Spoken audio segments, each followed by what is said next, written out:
50. On December 14th, 8 editors of the National Lampoon met behind closed doors to discuss this nation's most recent crisis, the impending humor shortage. You are about to hear the actual voices of George W. S. Trow, Henry Beard, Jerry Sussman, Michael O'Donoghue, Ann Beats, Douglas Kenney, Sean Kelly, and Brian McConaughey as they probe the uncertain future of humor in America. This is going to be a little serious tonight, and it's going to be serious for a couple of reasons.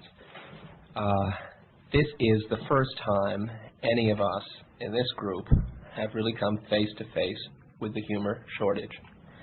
There is a humor shortage in this country, and we're going to have to deal with it sometime, and this is Henry Beard, who doesn't normally appear on this program. Henry's the editor of the Lampoon, and I think Henry feels that it's important to talk really to our constituency, the people who count on us for delivering humor to their homes week after week, month after month. And I'm going to be putting some fairly hard questions to Henry, and I think Henry is going to be giving some fairly hard answers back. Henry, what is the humor situation? Are we going to be running up against this kind of humor gap? I don't think we should kid ourselves on this. We have a serious gap. We've seen this coming. We're going to be accused, I'm sure, of a lack of planning about this. People will say that we should have known that we were running out of humor, that we should have had a stockpile.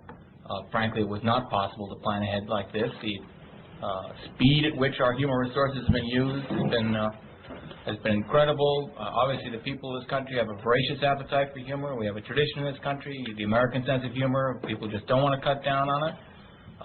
The whole idea of rationing. I'm sure you remember in World War II when humor was rationed, when jokes were sent, jokes against Hitler and jokes against Tojo, all jokes were for our boys.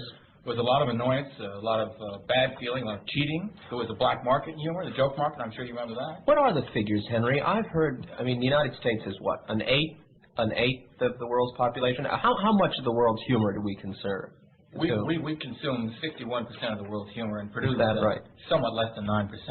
So we've been in a humor deficit situation since 1948. I see. Well, now I know traditionally we got, for instance, the turn of the century, we're getting a lot of humor from Ireland. Yeah, Ireland and France. We got a lot from France. And what's happened to those? What's happened to the Mick jokes and the well, frankly, George, we've had a problem since the turn of the century. Now let's just go down the list and see what some of the big humor sources were around the turn of the century and see what's become of them. The Chinese. We got an enormous amount of humor from the Chinese. Nobody's laughing at the Chinese anymore. They have an atom bomb. Your average Chinaman is not a source of humor. Now we would get humor from the French people. We still get some humor from the French people, but you can't laugh at them. What about cripples? Now, Mike, I know that you still get a chuckle or two out of cripples. I still find cripples amusing, but I can remember when Pat and Mike jokes were as common as, gravel or whatever. Whatever is common. And now there are no gravel shortage, Mike. There are no more Pat and Mike.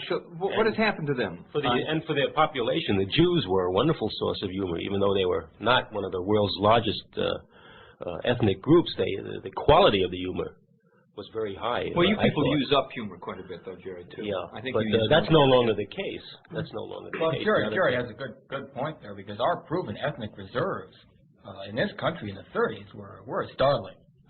And a lot of them have frankly just gone away entirely. Well, we still got from Poland. We still get humor from Poland, and massive amounts of humor. I know in the last 5 years we've got your black humor is just not a resource. It was just cut off. Do you know? Well, I know, Henry, that we're all confronted now with the prospect really of conservation. Now, I just wonder if we could go around the table and ask some of our people here who have been involved in humor all their life what it's going to mean to them personally and what steps they are taking to conserve what humor they do have left. Doug, do you have any? What about your life? What about your day?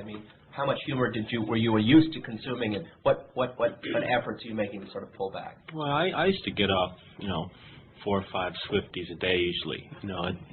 I'd wisecracks. I used to do a lot of wisecracks and sort of smart remarks and stuff. But I've cut back now. For one thing, I've converted most of my jokes to synthetic varieties. I've had great success with synthetic humor now. They have jokes that look funny and sound funny, and they're supposed to be funny, but they're really not funny. But they're almost funny. Well, it's interesting, Doug. You're mentioning wisecracks, for instance, because of course research is we've known for a long time that a wisecrack will consume 40 to 50 times as much humor energy as a long, windy story. And yet, the long, windy story will take up as long or more time. Absolutely. Right. So in other words, the first thing we can begin to do is to cut down on the wisecracks, the quick one-liners, and move into the long... Too? Oh, puns. Puns are... You use... Do you know how quickly Americans used up puns? Do you know how few puns there are left? I think there may be, at this point, 2,000 or 3,000 original puns left. Well, in connection with that, I'd like to say that it's probably a good idea, if you are going to tell the joke, to do it in one of the smaller rooms at the house. And to get, like if you have everyone in the family, say, in the living here room, at the same time. Absolutely. Make sure that the doors and windows are closed, because that way, the humor will last longer. You can draw it out for longer, because of course your one-liners too. I mean, I'm glad you pointed that out. They just fritter humor away. The same mentality that allowed a guy to get in, an Oldsmobile Toronado, to drive 5 miles to the store to buy 1 pack of cigarettes. That's the mentality of the guy who goes around telling the same one-liner 5 or 6 times in a day to 5 or 6 different people. No, well, he could gather them together, tell it once. This is where your electronic media comes in, because when Jackie Mason tells a joke, or he tells it to millions of people. Of course, that kills it for good, Mike. You realize that. Well, it kills it for good, but I think it is reaching millions of people. If he's on primetime television, that's not, as far as I'm concerned, that's not a waste of energy. I mean, I think that's a... Well, do you know... But then you have a large number of people who are unreachable to a certain joke. You're always going to have them, Brian. You're going to have them in any society. Yeah. What Ann was saying before, though, when you tell that joke in that small room, and whoever you elect to tell the joke to should be the people who you would assume would appreciate the joke, and not tell a joke to people. There might be 2 or 3 in that group that won't get the joke. Oh, that's true. This is again conserving. Never tell a joke to an old person, for one thing. No, I wouldn't limit it that. No, but I mean, most old people, their mind gets fuzzy. It's stupid telling them jokes. Don't talk jokes to people who don't understand English. I mean, if you're saying in English, don't tell a Puerto Rican a joke. He just won't get the punchline. No. It's stupid and it's wasteful. I mean, I understand that. People in mental institutions. Mike, actually, you have to realize, and I think the government is going to be stepping into this. We're going to have to develop a system of priorities. The first priority is probably going to have to be to our sick people in hospitals. We're going to have to cheer them up. The jokes are going to have to go there first. Now, that might also involve nursing homes and older people. I think they're definitely number 1 on the list, and it'll have to be a rationing system. Number 2 is probably our boys serving in the military. Military jokes. The military has a claim on our humor. That's a very bleeding heart approach, Henry. I mean, if I can just interject my own opinion, I agree with Mike. I think jokes for the ones that are going to last. Well, can I make a point here? I think it is more fun to laugh at old people than with old people. Okay? I think they provide more humor in those when they fall down the stairs in their little pathetic efforts to pick themselves up and favorite blankets and items of clothing. I mean, I find that the problem is that, like, a lot of old people can't hear the humor anyway. I mean, their eardrums are like wet canvas. I mean, so it's sort of it's a real waste to even try. I disagree with that. We have a number of our senior citizens who are quite responsive. It's their physical age is not reflective of their attitude. But you can use the old jokes on those people. They want to hear the old jokes. True. They know the old jokes, and you can recycle. But that doesn't matter. I mean, people are making a big fuss about this. I have a question. It's related to actually who you tell the joke to, because I know that there's been talk about hoarding, and that hoarding is a bad idea. Now, if you think of a new joke, say in one day you might think of 5 or 6 new jokes. Well, should you tell those jokes immediately, or if you say them, would that be considered hoarding them if you don't tell them? I don't understand what the ethics would be on that. Well, this will all have to be worked out by some kind of joke answer control. that question? Do you have an answer for that? Now, I'll admit I hoarded some jokes, and now they're no good anymore. They spoil. Well, I had some jokes about smoking bananas, getting ripped, smoking bananas, and they were terrific at the time. Now, I originally got these jokes in 1966, I guess it was. I didn't use them. I held on to them. Today, no, they're not funny anymore. I mean, it's not a funny joke, smoking bananas, and they've turned to ashes in my hand. I mean, that's a lesson. Let's get for a minute to the official side of what will be going on, because the government is going to be involved. And also, I just want to get the opinion of the people here on, I mean, there's a lot of talk now that we ought, for instance, to repeal the restrictions that have been put into effect in the last couple of years against laughing at women, for instance. Now, I mean, that's the source. Again, it's like the coal. I mean, we've got the source of energy. If we want to face the particulates, we can use the coal. And if we're willing to take the risks of laughing at women, we can get over, a lot of our humor gap. Now, Anne, why don't I go right to you? I mean, you'll be directly affected by this. Now, personally, would you rather see the United States continue to laugh at its normal level, close the humor gap at the expense of laughing at women all the time? Well, that's a very hard question to answer, George.